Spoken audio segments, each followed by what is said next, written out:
विदेश से आया हुआ पति है, ये भी पॉजेसिव होता है। देखिए, अब आप मुझे इस वाले कंट्रोवर्सी में मत डालिए। आपने अपने पति से भी कहा भाई तेरा पैसा तेरा, मेरा पैसा मेरा। अगर मैं डेनमार्क के अंदर हूँ तो यूरोस में खर्चा वो कर देता है, अगर वो इंडिया में है वहाँ तो पे ज्यादा खर्चा होता है तो वो कर देगा, यहाँ पे सस्ता। क्योंकि वो पॉपुलर तरह की फील्ड में नहीं है, नहीं तो बैडमिंटन वर्ल्ड के लोग भी जीजा जी करने लग जाते, नहीं तो उसको कोच कुछ बन गया था। इंस्टाग्राम रील्स आप भी बनवाना शुरू करो। से शादी करोगी नी तेरे सुपने दे विच सोहणिया डांस करते हुए। वही मैं मात खा गई। कौन कौन से गाने वायरल कर दिए वो, साजन साजन तेरी दुल्हन सजा। बहुत क्यूट है यार वर्ड वो।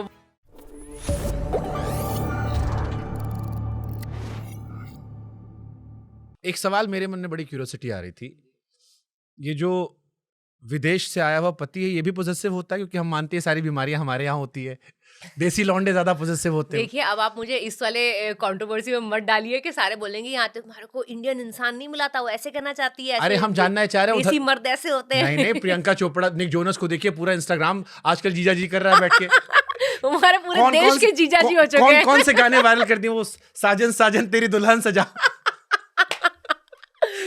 नहीं वो ऐसा वो तो तीनों भाई मुझे लगता है वो प्रियंका के गानों पे आ जाऊं वहीं पे चार्ट बस्टर हो रखे हैं। हाँ मतलब डिफरेंस दिखता है। निक जोनस का गाना 2 मिलियन 3 मिलियन व्यूज, हाँ। प्रियंका गाना 35 मिलियन व्यूज, पूरा इंडिया सेलिब्रिटीज भी जीजा जी। बहुत क्यूट है यार वर्ड वो, बहुत इंडियरिंग लगता है मुझे। नहीं, मैथायस के साथ एक्चुअली क्योंकि वो पॉपुलर तरह की फील्ड में नहीं है, नहीं तो बैडमिंटन वर्ल्ड के लोग भी जीजा जी करने लग जाते, नहीं तो उसको because he train Chirag and Satwik from one Olympic to the other, तो वो तो हमारा नेशनल कोच तो कुछ बन गया था। इंस्टाग्राम रील्स आप भी बनवाना शुरू करो। बस डांस करते हुए। वही मैं मात खा गई ना, मैं मेरे से खुद बनती इतनी ना मैं उससे बनवा सकती हूँ कोई। बट नहीं, आई थिंक मतलब पता नहीं, मैंने कंपेयर नहीं किया कि मैं देसी और विदेशी में इस तरीके का फर्क मुझे जहाँ तो लगा। चलो बता दो, जो जैसे बचपन वाले जो होंगे लाइन मारते होंगे वो पॉजिटिव होंगे, रहे होंगे, आई एम श्योर रहे होंगे। हाँ। तो ये भाई साहब भी पॉजिटिव हैं या थोड़ा या मॉडरेट? मैं अब समझ लीजिए 13 साल पहले मिली थी इससे, तो उसके पहले जिन भी लड़कों को मैंने डेट किया वो अर्ली एज भी होती है, उसमें एक अलग तरीके का बिहेवियर भी होता है लड़का लड़की दोनों का। तो हाँ, उस समय ऐसे थे कि मुझे लगता नहीं था मैं अपनी लाइफ का एक कदम भी बिना पूछे परमिशन लिए कर सकती हूँ या इनके आगे बढ़ सकती हूँ। इनके आगे नहीं बढ़ सकती, क्योंकि अगर इनसे आगे बढ़ी तो वहाँ पे भी परेशानी होगी कि तुम गलत तरीके से आगे बढ़ रही हो, क्योंकि ये गवारा नहीं होता था कि लड़की लड़के से ज्यादा सक्सेसफुल हो अभी सकती भी है। मतलब बड़े पैमाने पर है।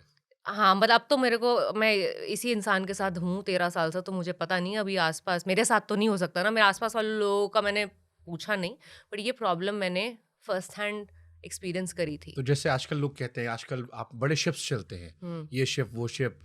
हाँ, वो अब ये सब नया है। हाँ, Situationship, ये फलाना ये ship, मेरे को भी धमाका समझ मेरे को भी समझ में नहीं आया। मैं बड़ा ओल्ड स्कूल तरीके से, मेरी तो पहली दूसरी डेट के बाद ही बड़ी क्लैरिटी थी कि देखिए आगे बढ़ेंगे, अगर लगता है कि शादी तक बात पहुंच सकती है, नहीं तो एफर्ट नहीं वेस्ट करना यार। तुम्हें को जानना ये है कि जैसे आजकल लोग कहते हैं ना कि फर्स्ट टाइम देखा तुझे लव हो गया, सेकंड टाइम में सब हो गया, उसमें 13 साल तक एक बंदे पे आप साथ रहे, जी। छिपा कर रखा। छिपा के किसी ने नहीं रखा। आपने रखा, किसी को नहीं बताया था शादी वादी के अरे बाद मैं तक। प्रेस रिलीज नहीं कर रही, इसका हाँ। मतलब ये थोड़ी ना है कि मतलब मैं छुपा के रखा। तो जीजा जी में क्या खास था, मतलब क्या असर? या जीजा जी ने मुझे कभी भी रिलेशनशिप का बर्डन नहीं महसूस करने दिया। मुझे कभी नहीं लगा कि मैं किसी एक बंधन में हूँ, या मुझे शादी के बाद कितने लोग पूछने लगे how is it after marriage, how is it. मैंने कहा honestly I almost forget sometimes I am married because I don't feel anything extra कि ये पहले तो ऐसा था और अब ऐसा था। और मेरी शर्त भी यही थी शादी करने की कि अगर सब सेम रह सकता है तभी शादी करते हैं, और नहीं तुम्हें तो नहीं देश में करते। आके शिफ्ट होना पड़ेगा। हाँ तुम्हारी विदाई होगी। देख रहे हो कितनी बड़ी मैंने कितनी प्लॉटिंग एंड प्लानिंग करी है। 13 साल पहले से मेरे के इंसान से ऐसे फंसाओ, उसको लेके आओ, वो हमारे देश में आके रहेगा, हमारे को ट्रेन करेगा, हम मेडल्स लेके आएंगे, देश का टैलेंट बढ़ाना है अब। जी हाँ। तो अब हम हैं भी थोड़े, मैं बहुत ही लॉजिकल तरीके से हम लोगों ने हम दोनों को एक दूसरे के साथ पसंद आया, और उसके बाद हम लोगों ने ये डिसाइड किया कि ये लग रहा है कि हम लोग लंबा साथ में रह सकते हैं, तब भी हम एफर्ट करेंगे, क्योंकि लॉन्ग डिस्टेंस वरना बहुत मुश्किल और मैं होता तो आ नहीं पाऊंगी, तुम्ही को आना पड़ेगा। नहीं मैं भी गई थी यार, ऐसे मत गई बोलो। थी मतलब मैं परमानेंटली नहीं आ पाऊंगा, आना तुम्ही को। परमानेंटली तो मैं नहीं रह पाऊंगी, तो अभी तो उसको एनीवे उसकी लाइफ तो सारे टाइम टूर्नामेंट्स की वजह से इधर से उधर ही रही है, तो I think he was okay with that. डरते नहीं ऑफ कोर्स नॉट, वरना शादी नहीं करती मैं इक्वल के साथ शादी करती।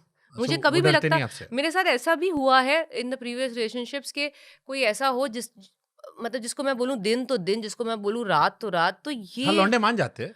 नहीं ऐसा भी नहीं चाहिए। मतलब वो जिस दिन मुझे देखने लगा कि ये तो मतलब ऐसा लग रहा है कि जो मैं बोलूं उससे पहले मान जाए, वो ऐसा लगता है इतना then it's not मीठा भी नहीं equals. चाहिए। हमें it needs to be relationship of equals. ऐसा नहीं है कि मतलब जो मैं बोलूं तू आंख बंद करके वो मान ले, ऐसा नहीं होना चाहिए। So this is that relationship of equals, इसलिए मेरे को चल आपकी रही है। पिक्चर याद है, मैंने आगे सवाल रखा, अभी हाँ स्पॉइल हो जाएगा मेरा, इसलिए छोड़ दे रहा हूँ मैं। बट फिर भी शादी छिपाई क्यों? मतलब सबको आपने फोटोज छिपाई आने नहीं। दी, दुनिया ऐसे- इतना तामझाम करती है, लोग फ्लॉन्ट करते हैं एक ही तरह की साड़ियाँ, सब हंसते रहते हैं। मेरे मन में हमेशा सवाल होता है कि भाई शादी में पंडित जी कौन सा जोक मारते हैं कि सब हंसते हैं? That's also a very good question. यार मैंने प्रेस रिलीज देना जरूरी नहीं समझा। आपने फोटोज भी जरूरी नहीं समझा? मैंने नहीं समझी, मैं सबको क्यों मना किया, दिखाऊं आपने मना फोटो? भी किया था कि प्लीज बाहर रिलीज मत करना। मैंने सबको बोला था आप में से कोई फोटो मत लो, मेरा फोटोग्राफर है, आपको प्रॉपर QR कोड मिलेगा जिसमें आपको सारी फोटोज मिलेंगी। मेरे सारे गेस्ट के पास सारी फोटोज हैं, जिसमें मैं भी हूँ, मेरा हस्बैंड भी है।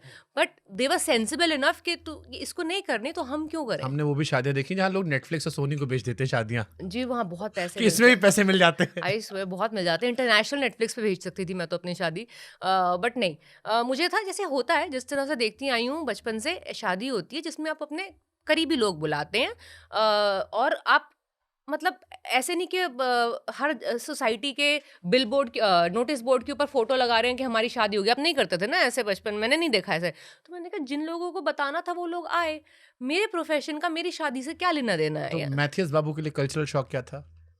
उसके लिए तो हर रोज एक नया होता है, मुझे लगता है आज तक भी। क्या अजीब सबसे लगा? खाने में, पहनने में, कल्चर में, पैर छूने में, क्या उनको लगा कि भाई ये क्या था?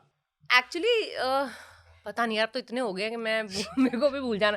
पैर छूने का आई थिंक सरदारों में होता ही थोड़ा कम है, इतने मैंने अरे वो पैर तो मैं छूते नहीं। एग्जांपल्स दे रहा हाँ नहीं, हूँ। मैं सोच रही हूँ उस तरह के आपने अच्छा एग्जाम्पल दे तो मैं कंपेयर करती वो हुआ है कि नहीं हुआ है।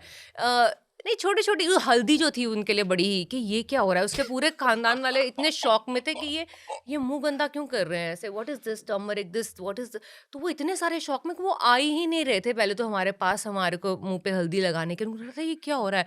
आज तक शादी की वीडियो देख के वो यही कंफ्यूजन में है कि ये क्यों हो रहा था, ये क्या था, ये तो इतना क्रेजी था। बिना दारू के कोई कैसे डांस कर सकता है। वो तो इस बात पे भी शॉक्ड हैं क्योंकि हम लोगों को ज़रूरी नहीं है किसी, हम लोग तो बस गाना चलाओ हम लोग नाचने लग जाते हैं। वो लोग कह रहे हैं कि नहीं यार हमारे यहाँ पे तो you have to have a few glasses of wine and only then you start dancing. I said no, here you start, you get up, you get ready and you start dancing. So this was also a very big shock for the entire Danish family. I think all of them flew in specially यही देखने के लिए कि देसी शादी कैसी होती है। आज तक मुझे बोलते हैं कि लाइफ टाइम एक्सपीरियंस था। तो मैंने कहा चलो मेरे सारे जो पैसे खर्च हुए थे वो सफल हो गए, इन लोगों को जिंदगी में मेरी शादी याद रहेगी। भंगड़ा सिखा दिया? पूरी बारात पे नचवाया है इन लोगों को। पूरी मेरी वाइट बारात जो आई है उन्होंने एकदम सब गानों पे, देसी गानों पे नाचे। कमेंट सेक्शन में आ जाएगा तापसी अपने पति को इशारों पे नचा रही है। अरे नहीं, जो वही तो एक तो बेस्ट बात है ना, मैं ना मेरा पति कमेंट पढ़ते हैं। हम अपनी दुनिया के अंदर इतने खुश और डिटैच्ड हैं इन सब चीज़ से कि थैंकफुली हमारे को ये पढ़ना नहीं पड़ता है। तो कैसे डिसाइड करें शादी करनी है? इससे मतलब लाइफ में कौन सी स्टेज है? बिकॉज अभी सब डरे होते हैं मैरिज को लेके। हाँ मैंने नीना जी का पॉडकास्ट किया, मैं करने की सोचा था, मैंने कहा छोड़ दो, अब नहीं करेंगे। उन्होंने मुझसे पूछ लिटरली शियास में शादी क्यों करते, तो मैं कहा कंपेनियनशिप के लिए। नहीं कंपेनियनशिप तुम्हारा हाँ, दोस्त नहीं होगा, किस लिए? बोलो सेक्स के लिए करते हैं।